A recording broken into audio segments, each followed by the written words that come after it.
Baik, kita jelaskan perbedaan lomba karya tulis ilmiah, lomba esai ilmiah, dan artikel opini. Jelas, yang membedakan adalah format penyampaiannya dan penyajiannya. Kalau secara umum, semuanya itu baik karya tulis ilmiah, esai ilmiah, dan artikel opini, semuanya sama. Bentuk susunan bangunannya itu sama. Sama-sama mengawali dengan pendahuluan, isi, dan juga penutup. Tapi apa yang membedakan format, bentuk, pola penyajian, itu doang ya.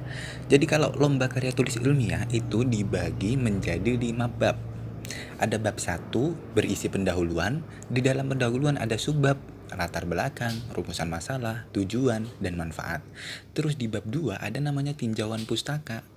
Di bab 3 ada metodologi penelitian, bab 4 ada hasil dan pembahasan, bab 5 simpulan dan saran. Kita tidak akan membahas terlalu lebih banyak terkait lomba karya tulis ilmiah. Kita akan sharing nanti atau berbagi di episode lainnya atau di video-video lainnya lah ya.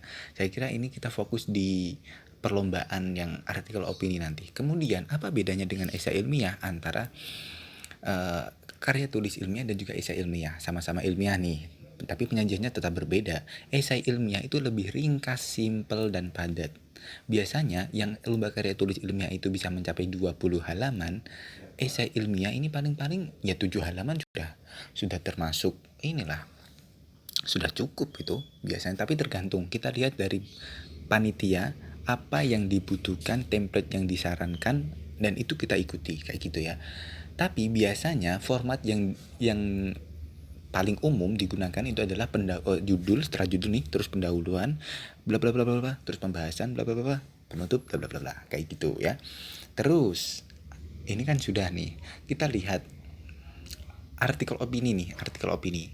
Artikel opini itu bagaimana sebenarnya? Artikel opini, nah kita lihat. Artikel opini itu formatnya tidak mencantumkan bagian-bagian itu semua. Kalau kita tadi sudah dari awal sudah membicarakan bahwa secara umum rentetan atau runtutan penulisan ya seperti itu, pendahuluan, isi, penutup itu semuanya sama. Kita lihat bukan hanya di karya tulis lah. Kita lihat semuanya.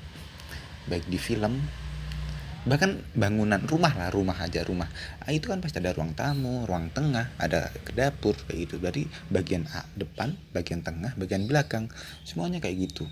Sepak bola ada kick off, half time, ada terakhir pertandingan itu sudah selesai waktunya kayak gitu, misalkan bola ya kayak gitu. Jadi semuanya itu kan gitu, ada awal, ada tengah, ada akhir, semuanya kayak gitu. Termasuk juga opini. Tapi opini ini dalam penulisannya, penyajian, format penulisannya itu tidak dicantumkan pendahuluan, isi, dan juga penutup. Itu langsung saja.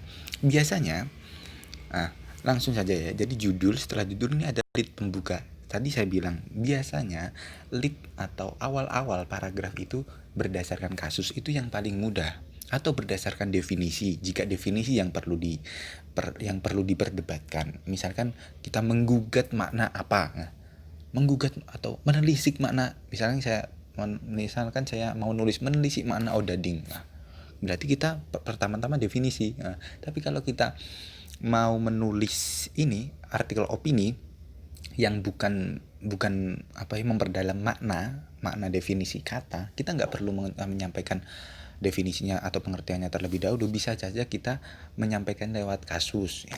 Itu yang sering terjadi. Misalkan kayak gini, misalkan saya mau membuat judul Odading mengoleh dan runtuhnya teori marketing, nah, misalkan kayak gitu. Jadi awal-awal kita sebutkan baru-baru ini atau tanggal berapa tadi yang kemarin itu viral, ada video yang viral Odading mengoleh bla bla bla bla kayak gitu. Itu bisa jadi pembuka ya. Terus isi penjabarannya gimana? Isi penjabaran itu data-data terkait apa yang ini jadi cantolan dari lead tadi. Misalkan tadi di awal kita membahas odading, viralnya odading, berarti kita viralnya odading dan dan ini bisa saja berpotensi untuk meruntuhkan teori marketing. Jadi ini kita akan menyajikan di pembahasan ini keviralan, kita bahas tuntas tuh apa viral segala macam, teori viral. Terus odading itu apa, itu apa namanya, apakah odading ini termasuk makanan yang sejak dulu ada, bagaimana sejarahnya, bagaimana itu bisa. Terus juga teori marketing, nah itu kita bahas itu untuk mengisi pembahasan tengah-tengah ya. Dengan data-data pun nggak masalah kayak gitu, yang penting jangan dikasih footnote tapi body note, tahun dan nama boleh kayak gitu, atau tahun saja namanya itu masuk ke dalam narasi teksnya kayak gitu. Terus kesimpulannya di penutup itu pasti ada kesimpulan. Di artikel opini itu biasanya ada 3 format atau 3 bentuk. Pertama tesis, kedua antitesis, ketiga sintesis. Pertama, tesis itu artinya apa? Kesimpulan yang akan kita cantumkan itu mendukung atas data-data yang kita sampaikan sebelumnya.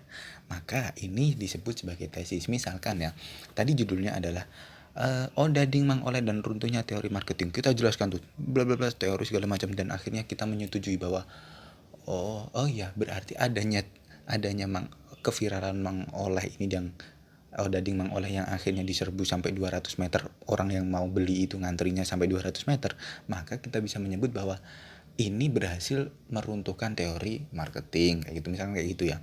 Terus misalkan kita antitesis ya, antitesis ini keterbalikan dari data yang ada dan tidak mendukung. Jadi misalkan kita tadi menjelaskan bahwa ini tuh sebenarnya kayak meruntuhkan teori marketing loh, tapi ternyata enggak, kita enggak setuju dengan itu. Misalkan enggak, sebenarnya odading Mang Oleh ini tidak meruntuhkan teori marketing, malah justru sebenarnya ada poin, misalkan kayak gitu ya, entah apa itu kan, bagi yang pakar pasti tahu lah, saya juga nggak tahu, ini hanya contoh ya kayak gitu. Misalkan atau lagi sintesis, jawaban yang menggabungkan dua pernyataan tesis dan antitesis sehingga muncul kesimpulan baru. Misalkan kayak gini, oh enggak, teori apa namanya viralannya odading Mang Oleh dan juga ini tuh sebenarnya tidak meruntuhkan teori marketing, justru malah menguatkan.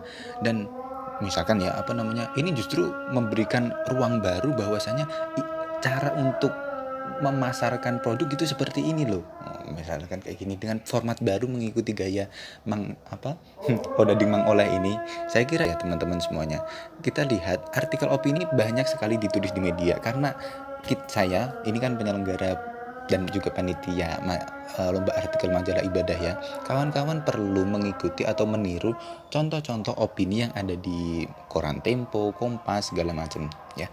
Jadi jangan formatnya kayak lomba karya tulis ilmiah atau bahkan esai ya, jangan, tapi artikel populer ya. Kawan-kawan semuanya, terima kasih, semoga bermanfaat. Wassalamualaikum warahmatullahi wabarakatuh.